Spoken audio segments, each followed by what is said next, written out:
स्वागत है दोस्तों स्टडी फॉर यूपीएससी में। हम लोग places in news topic wise current affair पढ़ रहे थे और आज हम लोग पढ़ेंगे जून और जुलाई 2025 का। ठीक है, जून में एक पॉइंट बच गया था, यानी कि एक टॉपिक बच गया था, उसके बारे में चर्चा करते हैं। उसके बाद हम लोग जुलाई का पढ़ेंगे। ध्यान दीजिए, इसमें जो टॉपिक चर्चा में था उसका नाम था पेरिटो मैरेनो ग्लेशियर। तो पेरिटो मैरेनो ग्लेशियर के बारे में ध्यान दीजिए। ये चर्चा में क्यों था? एक तो अपना बहुत ज़्यादा विशाल आकार के कारण, और साथ ही साथ ये है कि ये ना अब टूट रहा है। ठीक है, मतलब कि जलवायु परिवर्तन के कारण, इसलिए ये चर्चा में थी। तो पहली बात ये देखिए कि यह ज्वालामुखी है, यह ग्लेशियर है कहाँ?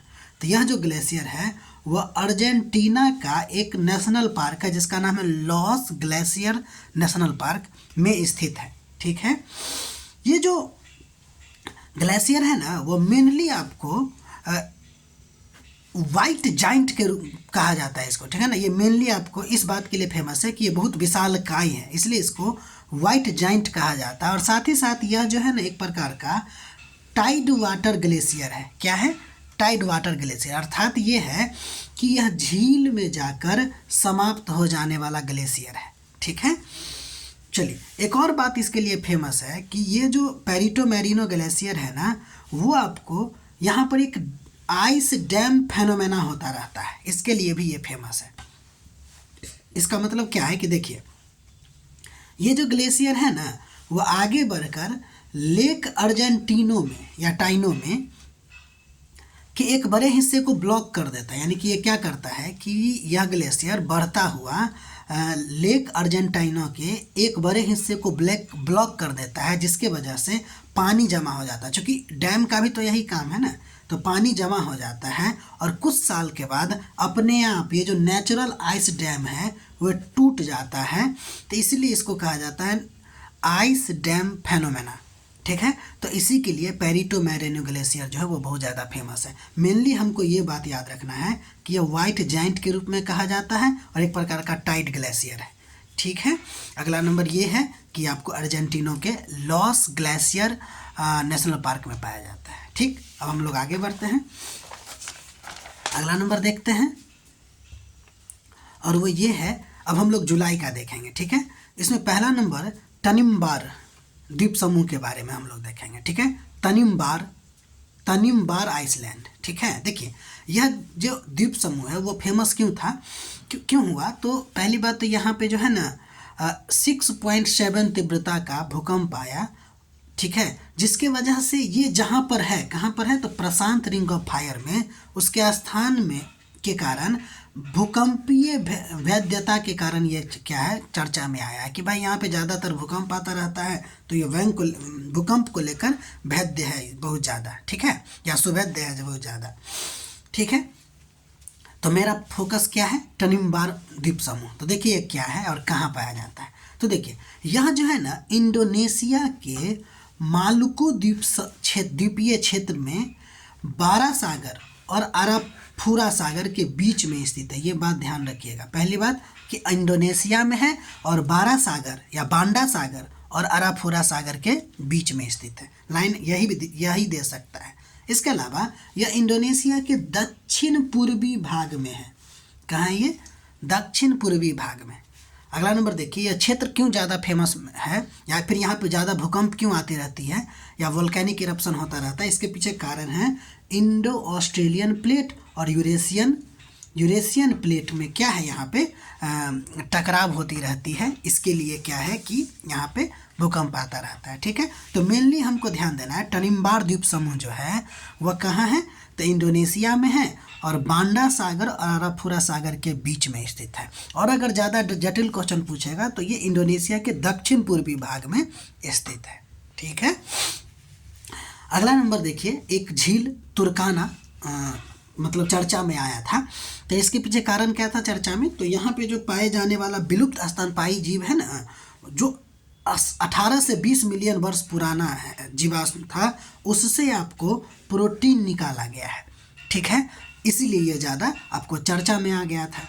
ठीक है, और ये साथ ही साथ यूनेस्को विश्व धरोहर स्थल के दर्जे के रूप को भी उजागर करता है ये। ठीक है, इसलिए ये चर्चा में था। तो हम लोग मेनली पढ़ेंगे कि पूर्वी अफ्रीका के कुछ झील, अकेला नहीं देखेंगे क्योंकि इस अकेले में कितना पॉइंट ही होगा, इसलिए हम लोग बेसिकली देखेंगे पूर्वी अफ्रीका के कुछ महत्वपूर्ण झील, जिसमें पहला नंबर हम लोग विक्टोरिया झील के बारे में देखेंगे। देखिए ये जो विक्टोरिया झील है, पहली बात तो याद रखना कि ये मेनली 3 देश में फैला हुआ है, तंजानिया, युगांडा और केन्या। ये 3 क्षेत्र में फैला हुआ है या 3 देश में फैला हुआ है। और विश्व की दूसरी सबसे बड़ी मीठे पानी की झील, हमने टॉपिक वाइज करंट अफेयर यही जो आपको पढ़ा रहे हैं यानी कि प्लेसेज इन न्यूज है, उसमें हमने आपको किसी न किसी लेक्चर में बताया है कि विश्व की सबसे बड़ी मीठे पानी की झील कौन है। याद कीजिएगा, सुपीरियर झील। तो ये जो विक्टोरिया झील है वो विश्व की दूसरी सबसे बड़ी क्या है कि मीठे पानी की झील है, और अफ्रीका की ये सबसे बड़ी झील है।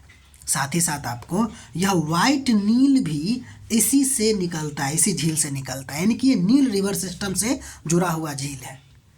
ठीक, अगला नंबर देखते हैं टंगनिका। टंगनिका झील की अगर बात करें तो ये 4 देश में फैला हुआ है। पहला तंजानिया, दूसरा DRC यानी कि डेमोक्रेटिक रिपब्लिक ऑफ कांगो, उसके बाद बुरुंडी और जाम्बिया। ठीक, अफ्रीका की यह सबसे गहरी झील है, लेकिन विश्व की दूसरी सबसे गहरी झील है। ये भी बात याद रखिएगा, ये पहली नहीं है बल्कि दूसरी है। ठीक है, पहला क्या है आप लोग याद कीजिएगा कि क्या है पहला, दूसरा मतलब कि विश्व की सबसे गहरी झील कौन है, ये भी आपको बताया गया है। ठीक है, ध्यान दीजिएगा कि इससे ना यानी कि तंगनिका नदी से एक नदी निकलती है जिसका नाम है लुकुगा नदी। ठीक है, और यह जो है आपको कांगो रिवर सिस्टम में जाके मिल जाती है। इसका मतलब क्या हुआ कि टंगनिका जो है ना वो नाइल रिवर सिस्टम का पार्ट नहीं है, विक्टोरिया झील है। कैसे भी क्वेश्चन फंसा सकता है। ठीक है, और ये देखिए कि टंगनिका एक रिफ्ट वैली झील है।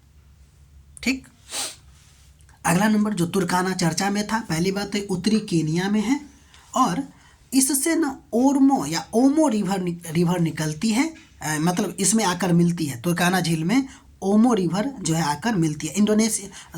इथोपिया से ये जो नदी है वो आती है और फिर यहाँ पे आपको गिरती है। ध्यान दीजिए कि ये जो तुर्काना झील है ना वो विश्व की सबसे बड़ी अस्थाई रेगिस्तानी झील है। क्या है ये? अस्थाई रेगिस्तानी झील है, और इसका पानी मीठा नहीं है बल्कि क्षारीय है, यानी कि यह एक प्रकार का क्षारीय झील है। ये पॉइंट तो भूलिएगा नहीं।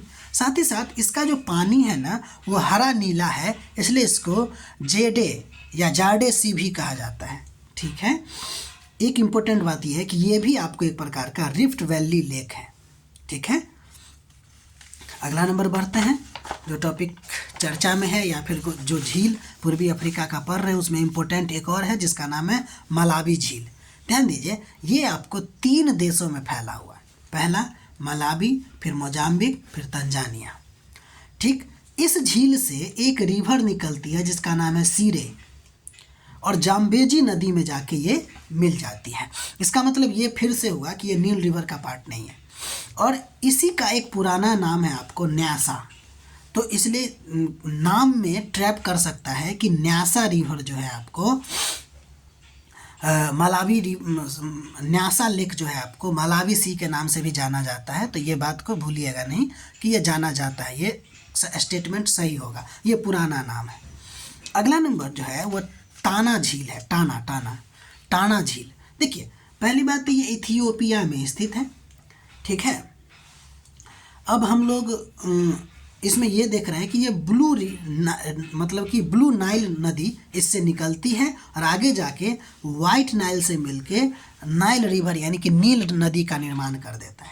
ठीक है, एक बात ध्यान दीजिएगा कि ये जो टाना झील है ना वह रिफ्ट वैली झील न होके हाईलैंड लेक है, उच्च भूमि का झील है। ये हो सकता है यहाँ पे ट्रैप बना दे और कहे कि ये रिफ्ट वैली लेक है, क्योंकि ज़्यादातर जो हम पढ़े हैं वो रिफ्ट वैली लेक पढ़ लिए हैं।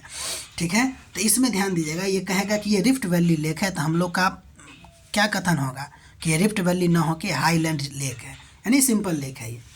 ठीक, अब देखिए कुछ और चीज़ें चर्चा में थी, कुछ ज्वालामुखी की बात करते हैं। इसमें तो ज़्यादातर आप लोग पढ़े ही हैं, खासकर माउंट एटना तो हम लोग कितना बार पढ़ लिए हैं। तो बस इसमें ये ध्यान रखना है कि माउंट रेनियर वो आपको यूएसए में है, माउंट फूजी जानते ही हैं जापान में है, माउंट इटना कितनी बार चर्चा हो चुकी है इटली में है, और मोना लोआ आपको यूएसए में ही है। ठीक है, तो ये कुछ बातें हो गई जुलाई 2025 का प्लेसेज इन न्यूज़ से रिलेटेड। ठीक है, अभी पार्ट 1 आया, पार्ट 2 भी आएगा, और अभी हम चाह रहे हैं कि दिसंबर तक लगातार प्लेसेज इन न्यूज़ को कंप्लीट करें, 3 से 4 दिन में या 5 दिन में हो ही जाएगा। ठीक है, तो तब तक के लिए आप अपना ख्याल रखिए, पढ़ाई कंटिन्यू रखिए, और हमारा प्रयास अगर अच्छा लग रहा है तो लाइक कीजिए, शेयर कीजिए, सब्सक्राइब कीजिए।